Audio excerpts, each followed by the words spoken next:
Eric, could you just Absolutely. clarify for the like extensive work how for like a hamstring strain situation, what you mean by how the late swing phase could create some problems? Yeah.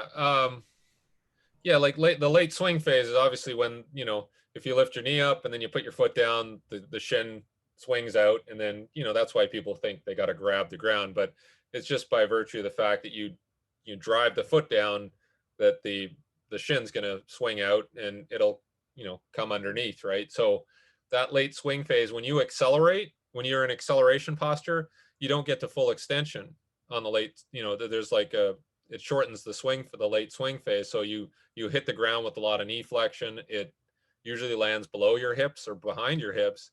When you run tall, your foot's going to come out and it's going to land out in front of you, which is a poor leverage position, right? For the hamstring, right? Now you got this long lever that you're driving underneath as opposed to landing just underneath. So that's the whole point of doing acceleration work, is that you don't get into a late swing phase, right? So that's why jogging can allow you, like, that's the typical, that was the German approach, was like, oh, we do a lot of walk jog progressions and then we just inject the shit out of it with like whatever stem cells. Or, oh, how long does that take you? Well, it takes us 8 weeks.